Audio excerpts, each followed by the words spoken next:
All right, so I don't know if any of you guys have enablers in your life when it comes to purchasing watches, but unfortunately for my checking account, I have a few of those people in my life, and I'm not going to name any names, but a good friend of mine, Chris, texted me the other day to let me know that the Seiko Arnie Reissue was back in stock at our local Seiko dealer here in town. I actually meant to get the watch when they first came out, and I missed out. They sold out a little quicker than expected, but Chris was nice enough to reach out to let me know that they're back in stock. And it just so happens that I have a trip booked for Arnie's home country of Austria. We're going to Vienna, my wife and I, and some family. So the watch gods, I think, really wanted me to have this watch with timing like that. How could you not make a trip to Austria without the Arnie on wrist? I've had the watch 2 days now, and I'm really impressed with it so far. But here is the plan. I'm going to be taking the watch along for the trip, and you guys too, for some of the fun, some of the sights. Then we'll bring it back and do a tabletop review / overview of the watch. Maybe talk a little on how it held up during the trip. I'm also going to do a second video that's just going to be a straight vlog of the trip for anybody that's interested in that too. So I'll leave links to that in the description below. So I have some packing to do, and one of the things I need to pack is the camera I'm filming on right now. So we'll see you tomorrow. All right, so made it to the airport. Got the digital display set for the time in Vienna, the analog display set for home time here, and we're ready to go.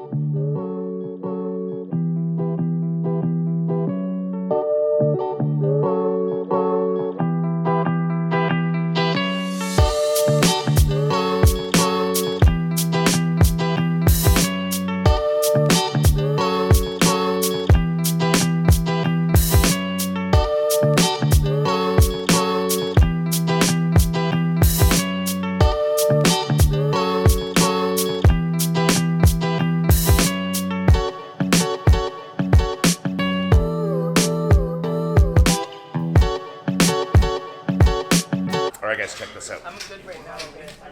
Schnitzel time!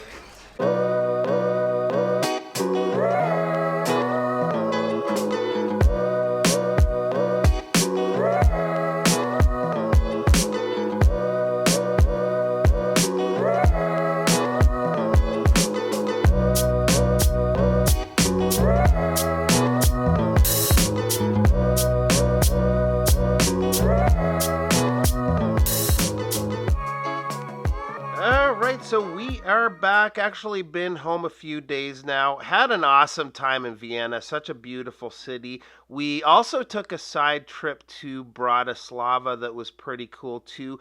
I'm going to be putting out a video today with a vlog of the trip if you're interested. And once it's posted, I'll put a link in the description below. Before we get to the watch, though, I just want to thank Matt. Matt, along with some of my wife's family, came along for the trip. Matt kind of made this one happen, so big thanks to him. He has a YouTube channel and an Instagram feed with some really great travel imagery. They travel quite a bit, so definitely worth a follow. I'll leave a link to both in the description below as well. But to the Arnie. So first thing, sometimes for me, and I'm sure this is the same for a lot of you guys too, certain watches for whatever reason are just fun to wear. They're fun to put on. I have watches that I appreciate for their beauty, some for their technical specifications. There's a bunch of different reasons we appreciate different watches, but in this case, this one is just pure fun to me. That being said, there's some great functionality with the watch. On the trip, having the local time on the digital display was really nice to have. My in-laws were watching the house while we were gone, so it was great to be able to see the home time with a quick look if we needed to check in. I won't go through a full tutorial here today, but I will say the module is very easy to learn and use. I'll run through the key functions, though, that are displayed on the digital display. And first up is the time readout, same as what's displayed on the handset. Pressing the bottom pusher here, we get to the day date. Next is the second time zone. We have a stopwatch, then an alarm, and finally back to the home screen. The top pusher turns on a backlight. It might be a little bit hard to see here. You can see it pretty good, I guess. I'd say it's a little bit brighter in person. You can also use that pusher to start and stop the stopwatch. Now, just quickly on the pushers, they and the crown are screwed down. The pushers are actually unscrewed at the moment, which is indicated by this little black ring at the tip of each of the pushers. That's exposed when they're open. Now, the pushers on the left are screwed in counterclockwise. It takes a little bit of getting used to versus the usual clockwise screw down crowns, but it's nice that they have that little reminder of the black ring until you get used to the watch. The crown operates in a very different way than a typical crown. Instead of unscrewing it, pulling it out, and setting the time by adjusting the hands, when you pull the crown out, the digital display goes into time setting mode. You can hopefully see the seconds blinking there. If we press the bottom pusher, that moves you over to the minutes, then to the hours, and then on to the date. I'll stop at the hours though. You can adjust it forward or backward by turning the crown clockwise or counterclockwise. You adjust the minutes, seconds, all of the other information in the same way. And when you're finished, you press the crown back in. The hands adjust on their own, which I think is just totally cool. The dial appears to be black, and it usually does look black, but with this being a solar-powered watch, the dial is the panel, and you'll get some different tones in certain lighting. The combination of the hour markers and handset are very legible. I like that they've also added the markings for the time in 24 hours at the outer perimeter of the dial. So, Lume, one of the best things about Seiko divers, and yep, very much what we're looking for from Seiko with this watch. It's not often I get disappointed by Seiko Lume, especially on divers, and this is a watch where I'm sure you won't be disappointed either. The case is protected by the black shroud, which is held on by 3 screws. There's one on this side and 2 on either side of the crown. I believe it's a resin of some kind. Might have been nice if it were made of steel or something, but it does help with the weight of the watch, which is surprisingly light for the size. The bezel, considering the amount of surface area available to grab it from, is very easy to grip and turn. It's very Seiko feeling in its action.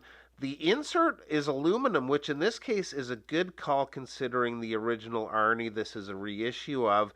Now, one thing I love about it, and Seiko does this on a few of their models, is the crystal sits below the edge of the bezel and the insert angles down to the crystal. The edge of the bezel is normally going to be the first point of contact if you happen to knock the watch on anything, which really helps preserve the crystal. The case back is polished with the Wave logo there at the center, and maybe it's just me, but it seems like the logo is finished a little bit better. A bit of a sharper etching on some of the new Seiko divers. The case, by the way, comes in at a bit of an intimidating size, although if you haven't tried one of these, they definitely wear better than you'd expect considering that size. The width is about 47.5 millimeters. The top of the shroud is just under 45 millimeters, so I think the way the case flares out towards the wrist helps with wearability. Lug to lug is about 50.5 millimeters. The lugs are drilled there as well, so that's nice. The lug opening is 22 millimeters and the thickness is 14.2 millimeters. The water resist is 200 meters and the watch runs the H851 solar movement. Bigger watch for sure, but let me show you it on my 7.25-inch wrist for reference. And here it is, and one thing I forgot to mention is the strap. I've had the new Seiko straps a couple of times now, and I've usually swapped them for something else straight away. This time I've worn it the entire time I've owned the watch, and man, it is really comfortable. Looks perfect for this watch too. Overall, I love it. Always thought the original was cool, so I was really happy when these came out. For me, this is one of my favorite releases in the last while from Seiko. It's a good grab and go watch, a great travel watch, and like I mentioned earlier, a really fun one to wear. So that's it, guys. Hope you enjoyed this one. If you want to see more of our trip to Vienna, link will be below. Thanks so much, and we'll see you real soon. Bye-bye.